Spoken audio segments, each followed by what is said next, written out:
নমস্কার বন্ধুরা, আমার দত্ত হাউস কিচেন। আজকে রেসিপি চিকেন কারি। এর জন্য আমরা 2 কিলো চিকেন নিয়েছি।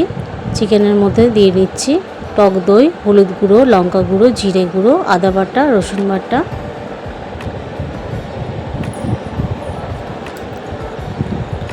আদা রসুন বাটা আমরা মিনিমাম 3 চামচ করে দিয়েছি, যেহেতু চিকেনের পরিমাণটা একটু বেশি আছে তাই। আর টক দই দিয়েছি আমরা 4 চামচ।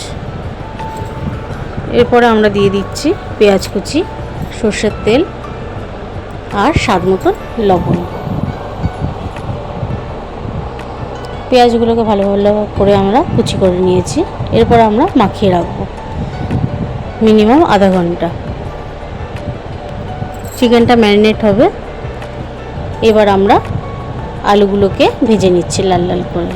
এই কোথা থেকে দেখছেন আমাদের রেসিপিগুলো ভালো লাগলে সাবস্ক্রাইব করবেন, কমেন্ট করবেন, লাইক করবেন এবং শেয়ার করতে ভুলবেন না। দেখুন বন্ধুরা, আলুগুলো লাল লাল করে ভাজা হয়ে গেছে, আমরা তুলে নিয়েছি। এরপরে তেল নিয়েছি, তেলের মধ্যে দিয়ে দিচ্ছি গোটা গরম মশলা, একটু জিরে, 2টো শুকনো লঙ্কা এবং 2টো তেজপাতা। ভালোভাবে মশলাগুলোকে আমরা ভেজে নিচ্ছি। ভেজে নেওয়ার পরে আমরা চিকেনটা যেটা ম্যারিনেট করে রেখেছিলাম সেই চিকেনটা আমরা দিয়ে দিলাম। এরপরে আমরা ভালোভাবে কষাবো। হালকা গরম জল করে রাখতে পারেন, কিন্তু এখানে যেহেতু তেলের পরিমাণ আমি বেশি দিয়েছি, গরম জল এখন লাগবে না। এরপর আমরা দিয়ে দিলাম একটা টমেটো কুচি। টমেটোকে 4 ভাগ করে নিয়ে আমরা দিয়ে দিয়েছি। এরপর আমরা ভালোভাবে চিকেনটাকে কষাতে থাকবো। চিকেন যত কষানো হবে চিকেনের টেস্ট তত বেশি হবে। আর আলু দিয়েছি কারণ আমরা আলু খেতে ভালোবাসি মাংসে, এর জন্য আমরা দিয়েছি। আপনারা যদি ভাবেন আলু না দেবেন তাহলে নাও দিতে পারেন।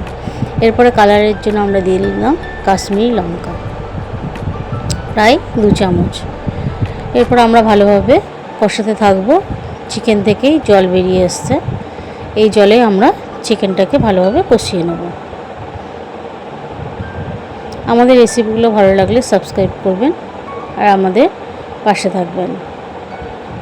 দেখুন বন্ধুরা, চিকেনটাকে আমরা ভালোভাবে কষিয়ে নিয়েছি। এরপর আমরা দিয়ে দিচ্ছি